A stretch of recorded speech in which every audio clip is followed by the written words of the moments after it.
immediately opens diagonals for the queen and bishop, seeking rapid development and center control. Challenging white's central pawn immediately creates asymmetrical positions ripe for dynamic counterplay. Instantly contesting the center and preparing kingside development, this is a classic opening gambit to seize initiative. Preparing an advanced pawn lever, potentially delaying development for a less common setup. Opening the center with d4 immediately challenges black's pawn structure, aiming for active piece play and a potential queenside attack. Capturing the pawn immediately opens the d-file for white's queen, demanding a swift and precise response from black to avoid falling behind in development. Centralizing the knight, this piece now pressures black's queen and gains influence over key squares, aiming to disrupt their pawn structure. Challenging white's central pawn presence, this knight repositions itself to develop and potentially disrupt the opponent's coordination. Solidifying central control, NC prepares for castling and pressures d5, subtly restricting black's knight. Challenging the center immediately opens lines for both sides. Re-establishing knight pressure, this recapture aims to regain initiative and solidify central presence after black's ambitious pawn push. Unpinning the knight immediately and developing the bishop to an active diagonal, this move sets the stage for potential tactical skirmishes and influences the central pawn structure. It aims to disrupt white's harmonious development and prepares for further piece activity. Elevating the bishop to g5 immediately challenges the knight and aims to disrupt black's developing harmony, potentially isolating the queen or forcing a concession of time. Dampening white's aggressive knight outpost, black solidifies their central pawn structure, creating a stable pawn chain that discourages immediate breakthroughs while simultaneously preparing for potential queenside expansion. Developing the bishop to c4 intensifies the pressure on black's f7 square, a classic target that often becomes a focal point of early attacks in this Sicilian variation. Disrupting white's bishop's influence on the queenside aims to prevent immediate tactical threats, though it concedes a slight pawn weakness around the king that might become a long-term concern. Sensing the potential for tactical fireworks, white pivots the bishop, preparing to clarify the kingside pawn structure and perhaps prepare a kingside pawn storm. Developing the knight to d7 shuffles it back to a more passive square, but it's a necessary step to defend the e5 pawn and prepare for potential castling. This maneuver frees up the c8 bishop, which might find a useful role later, though it currently creates a slightly cramped position on the queen side for black. Pushing the knight to d5 aggressively probes black's queenside structure, aiming to disrupt coordination and potentially exploit weaknesses around the d6 pawn. This knight outpost, if maintained, exerts significant pressure and can become a formidable attacking piece. It initiates a subtle positional struggle, forcing black to carefully consider pawn structure and piece activity to avoid falling into a cramped position. Swapping knights on d5 dramatically simplifies the position, exchanging a piece that was a slight thorn in black's side for one of white's more active knights, and clearing the d-file for potential future action. This move prepares to reclaim the pawn on d4 and opens up diagonals for black's bishops, aiming for a more dynamic and less cramped middle game. A pivotal moment where white clarifies the central tension, exchanging a knight for a bishop to achieve a more open pawn structure and a potentially dominant bishop pair, aiming to exploit the queenside space advantage that will soon emerge. The bishop's relocation to c5 immediately challenges the core of white's pawn structure, particularly the d4 pawn, and aims to exploit the diagonal open for it. This move initiates a tactical skirmish where black's pieces begin to coordinate, seeking to disrupt white's developing harmony and create weaknesses. Black's bishop now eyes the f2 square, potentially creating threats against the white king should the center open further or if white's king-pawn structure weakens. Observe how this placement creates a latent threat of a fork on d4 if white isn't careful with their knight development or pawn pushes. Consider the consequences of this piece activity on the board's overall balance. Black is actively seeking counterplay here. Boldly challenging black's central presence, this pawn thrust aims to dislodge the bishop and gain a tempo, while simultaneously expanding white's queenside territory and potentially creating weaknesses on the dark squares should black choose to capture. Relinquishing the bishop's active diagonal to a relatively passive square, black opts for defensive consolidation, aiming to preserve the bishop pair for now, though it significantly diminishes the pressure along the c5-g1 diagonal and offers white unchallenged control of key central squares. Elevating the queen to prepare for potential central pawn thrusts while also connecting the rooks, this maneuver subtly reorients white's queen towards the kingside, hinting at future attacking intentions. The knight retreats, allowing the bishop on c5 to breathe and potentially escape the queen's watchful eye on e2, while simultaneously setting up a defensive structure and preparing to contest the central squares. Stepping the bishop back to b3 relinquishes the central outpost on c4, a crucial square for controlling d5 and supporting a potential kingside attack. But it also prepares for a more patient, long-term positional build-up, shifting the focus to solidifying white's queenside expansion. Reclaiming the initiative on the queenside, b6 solidifies black's central presence and prepares to challenge white's imposing bishop on c4.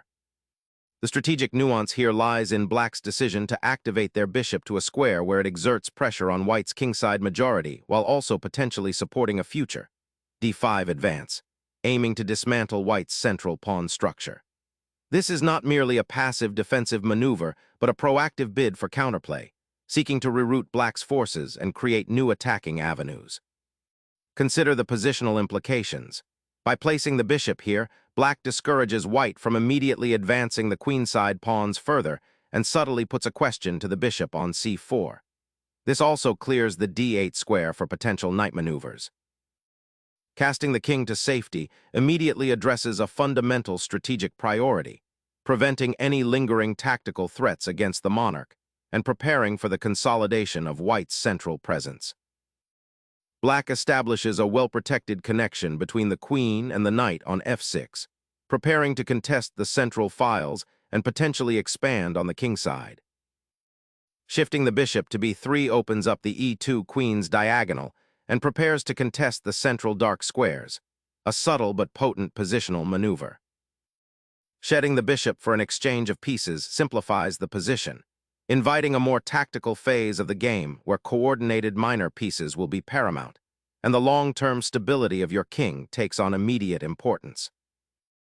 Centralizing the queen offers increased defensive and offensive potential, aiming to exploit the slightly exposed black king and control key squares in the center. The black king, now snugly tucked away behind pawns, has achieved a significant safety milestone, but it has also relinquished the chance to immediately contest the center's openness. This decision prioritizes defensive security over immediate central engagement, a theme that will likely define the coming middle game struggle. Initiating a subtle repositioning of the knight, the focus shifts from direct central pressure to a more flexible, long-term strategic buildup, aiming to outmaneuver black's well-placed pieces and prepare for potential pawn advances later in the game. Opening up the c-file offers a direct challenge to white's queenside structure and suggests an immediate attempt to disrupt white's pieces by creating tactical threats along that open pathway. A bold assertion of central presence, c4* aims to curtail black's burgeoning queenside initiative and establish dominion over the d5 square.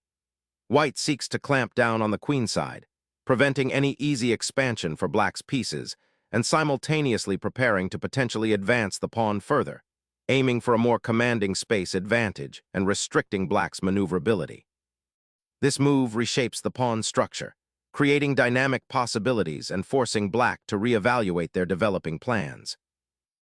The knight's retreat to d7 initiates a strategic repositioning, aiming to bolster the central pawn chain and potentially prepare for a kingside initiative while simultaneously addressing the pressure on the d6 pawn, creating a more robust defensive structure and offering flexibility for future piece development, perhaps even eyeing the b7 square for an eventual rook lift.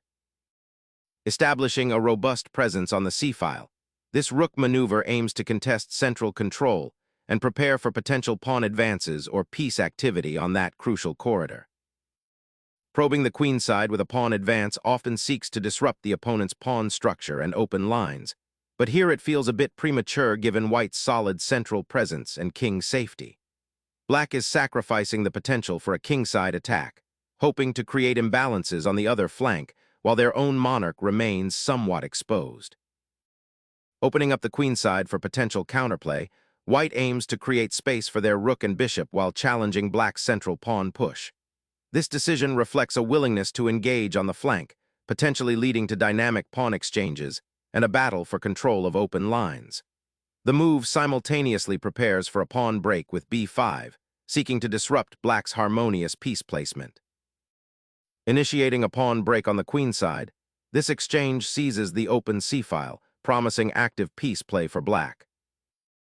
Opening the file is a strategic decision that unlocks dynamic possibilities, immediately challenging black's pawn structure on the queenside. Rook activation is key here, aiming to exploit the open file and potentially pressure white's queenside pawns. The idea is to shift the rook's influence from the passive defensive posture to a more dynamic offensive role, creating opportunities for counterplay down the flank. Initiating pressure on the d-file now, aiming to exploit potential weaknesses in black's central pawn structure and uncoordinated pieces. A subtle repositioning aiming to activate the knight to its most dynamic square, potentially launching an attack on the kingside or supporting a central pawn push later. Solidifying the center pawn chain, f3 proactively addresses potential pawn thrusts like g5 or *h5* from black, creating a more robust defensive structure around the king while simultaneously preparing for potential queenside expansion. A quiet repositioning of the rook, aiming to join the fight on the d-file and potentially support a pawn advance or a future attack on the kingside. Shifting the knight to b1 appears passive initially, but it reorients this piece to a more flexible defensive and offensive posture, potentially aiming for c3 or d2 to bolster the center or prepare a pawn push. This maneuver acknowledges the pressure on the d-file and seeks to create a more resilient pawn structure. Navigating the pawn chain and preparing for potential piece maneuvering, black reshapes their influence. The queen elegantly repositions, surveying the board for new avenues of attack and defense, a subtle shift anticipating the evolving pawn structure and potential for flanking actions. Re-establishing contact on the queenside, the knight aims to reinforce the potential for a kingside expansion or offer defensive coverage should black's initiative spill over. The knight's repositioning to e8 signifies a strategic retreat, aiming to support the f6 square and potentially initiate a queenside expansion or a kingside advance later, while simultaneously untangling the bishop from its passive role and preparing to contest the d-file. Establishing a powerful outpost on b5 aims to disrupt black's queenside harmony and potentially create attacking opportunities, while simultaneously questioning the safety of black's pieces. Attempting to solidify the bishop's position, the black player repositions it to a more passive square, hoping to find refuge from the immediate threats. The knight's repositioning now aims to contest the central squares more aggressively and potentially probe weaknesses on the kingside, suggesting a shift towards a more active middle game plan. Harnessing the bishop's newfound diagonal, black aims to destabilize white's queenside pawn structure by threatening to create an outpost for the knight on c4, potentially forcing concessions or a reactive pawn push. Breaching the queenside pawn chain with this aggressive thrust aims to pry open lines and disrupt black's solid structure, potentially creating advanced passed pawns or activating white's pieces on the now open b-file, while simultaneously questioning black's knight on d7's positioning. Relocating the bishop from the active squares it had occupied towards the queenside, this maneuver aims to find a more secure perch for it, potentially preparing for future advances or to offer support to the central pawns.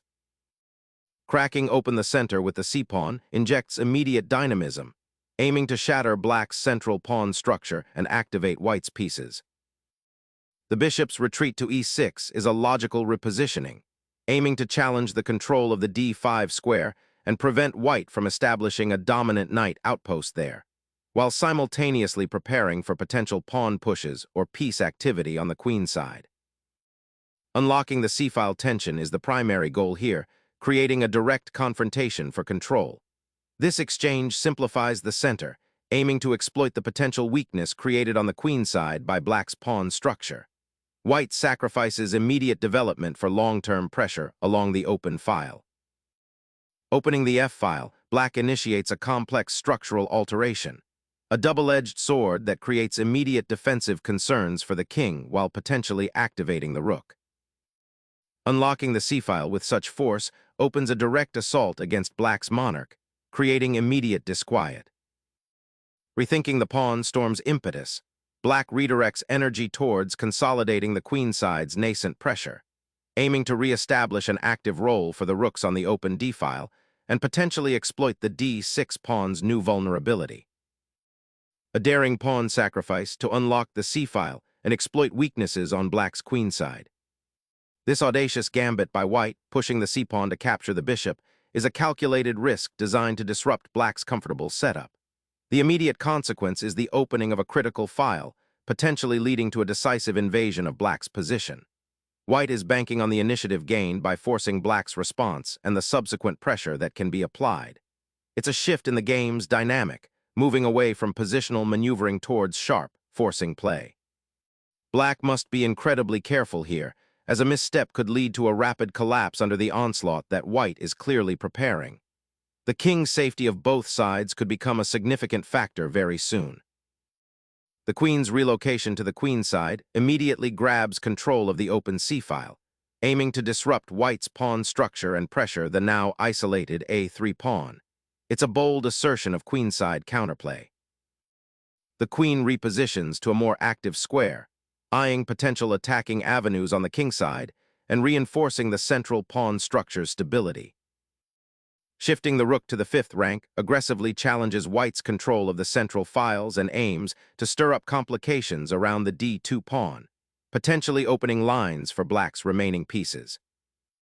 Targeting the queenside pawns with pressure, this maneuver aims to exploit black's slightly passive rook placement. Actively contesting the important queenside squares, the black queen retreats, but its placement on b6 feels somewhat passive, allowing white to solidify their control over the d-file and potentially prepare for further pawn advances. Consider the potential for this queen to be a target as white's pieces shift towards the center and kingside. Securing the king's escape route offers a necessary breathing spell, preparing for potential future aggression, though it does little to address the cramped position and the queenside's lack of dynamism. Securing the king's path with a sidestep from the immediate dangers of the d-file, and the open c-file offers a layer of defensive solidity, allowing for potential future queen maneuvers or pawn advancements without leaving His Majesty exposed to immediate threats. Securing the king's immediate vicinity receives attention, though the pawn chain on the queen side remains a dynamic target, potentially requiring support or a strategic advance to maintain its structural integrity and influence over the open c-file. The rook's journey to the queen side prepares a potential rerouting, perhaps aiming for the king side if circumstances allow, or simply reinforcing the queen side's structural integrity against white's probing pawn advances. Securing the rook on the open file offers immediate pressure against the black queen and hints at a potential queenside advance, aiming to exploit the pawn structure and gain a crucial tempo. The black rook, having successfully disrupted white's queenside pawn structure with the a5 advance, now vacates the 2nd rank, allowing white to establish a dominant presence on the open, a file with their rook. This strategic repositioning, while seemingly passive, sets the stage for a potential kingside attack or a crucial defense of black's vulnerable pawns. Asserting control over the open column, the rook now dominates the 7th rank, creating a significant positional advantage. The knight hops to a centralizing outpost, aiming to disrupt white's pawn structure and potentially anchor itself on c4, creating immediate pressure on white's queenside pawn chain. The knight's repositioning to a2 is a patient maneuver, aiming to develop an attacking presence on the queen side and potentially support a pawn push down the a-file, while also providing a safe haven from any immediate skirmishes on the king side. Suddenly, the action shifts to the queen side, aiming to disrupt white's carefully constructed pawn chain and inject some much-needed life into black's pieces.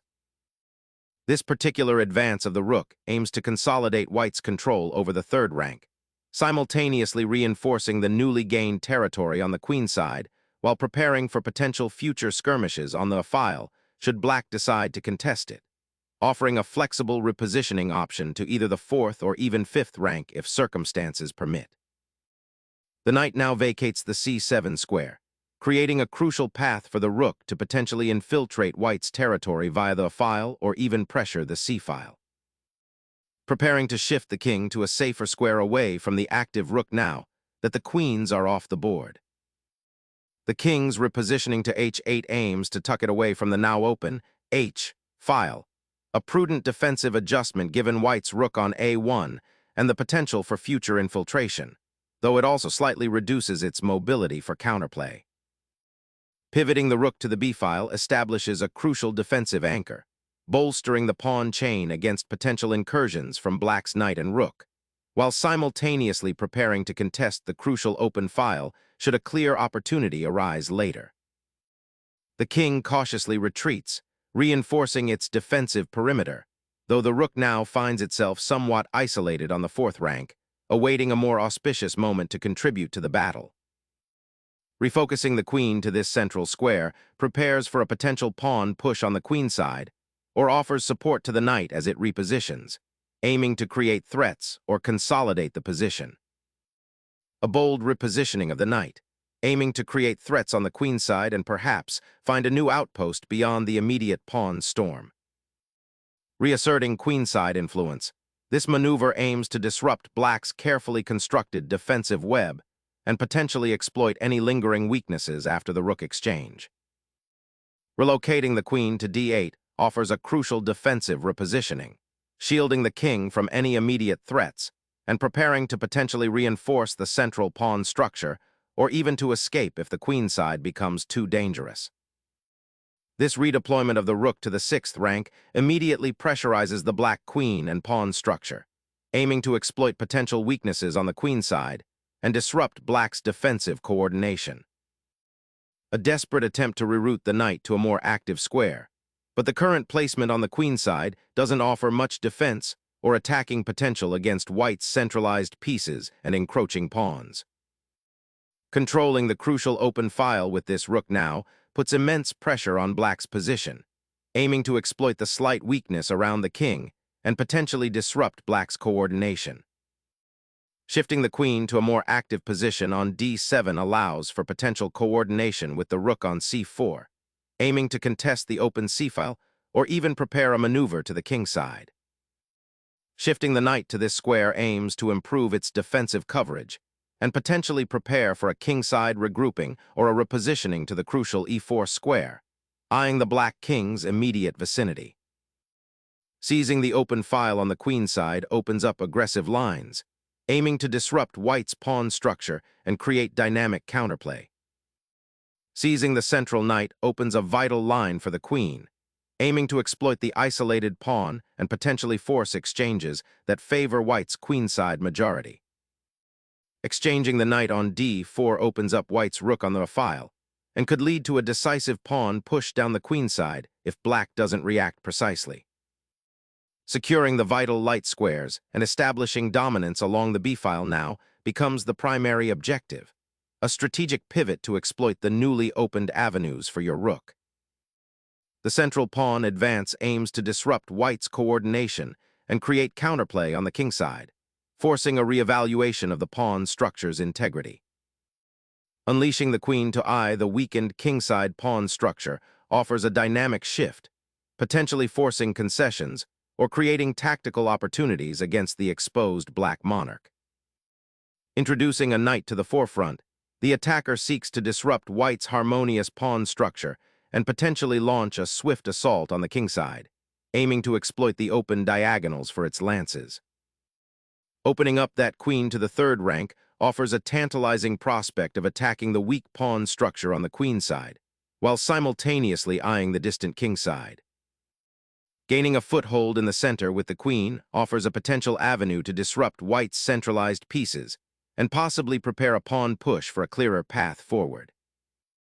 Seizing the open file provides a crucial entryway, threatening to disrupt black's piece coordination and potentially fork the king and rook. Exploring the potential for active counterplay, this move aims to reposition the queen and prepare for further dynamic initiatives, potentially challenging white's control over the central open files.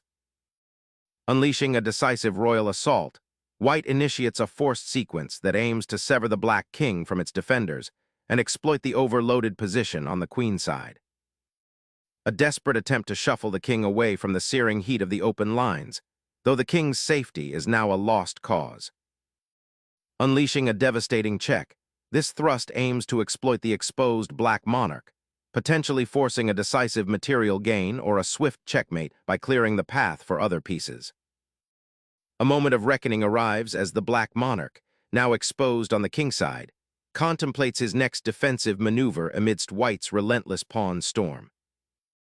Sacrificing material to force a draw is a testament to white's resourcefulness when facing a superior position, demonstrating a practical approach to salvaging a result from a difficult scenario.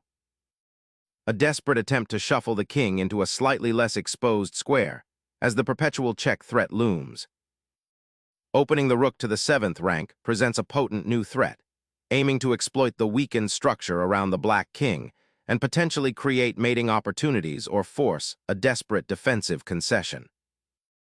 Placing the knight on e2 is a curious choice, as it retreats from the central struggle and seems to surrender active influence. This maneuver hints at a defensive posture, perhaps anticipating a pawn push or preparing a maneuver to a more secure square, but it leaves the center somewhat open for white's pieces to exploit. The reigning king is finally forced to abandon his precarious shelter and march into the firing line, a desperate gambit given the overwhelming material advantage the opponent possesses. The king seeks refuge on the 7th rank, a desperate attempt to escape the relentless queen and rook pressure, but this retreat offers only a temporary respite from the inevitable mating net closing in.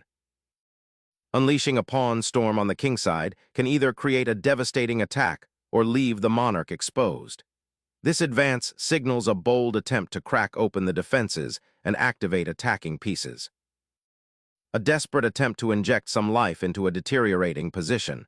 This knight's sortie aims to disrupt white's powerful queen on g8 and create some attacking chances, but it likely overlooks the immediate tactical threats and the king's exposure. Unleashing a decisive check, this move forcibly redirects the opponent's king into a precarious position, aiming to expose its weaknesses and set up further tactical blows in the ensuing king hunt. The king desperately tries to escape the incoming mating net, but the knight's sacrifice has opened a fatal wound. Unleashing the rook with purpose, this push seeks to exploit the open file, potentially creating mating threats or forcing further concessions from the black king. The knight's repositioning to a more central square, aiming to challenge the initiative on the king side, signals a defensive consolidation rather than an immediate counterattack, seeking to blunt white's advancing pawns and prevent further concessions of space. Unleashing the f-pawn injects immediate chaos, aiming to disrupt black's tightly knit defenses and exploit the vulnerable king position. The unleashed pawn storm on the king side now presents a critical juncture, forcing a re-evaluation of material versus initiative as black's structure buckles under the pressure. The king is exposed on the open g-file, making a bold thrust with the queen forward, a daring, yet potentially decisive, attempt to exploit the vulnerable monarch.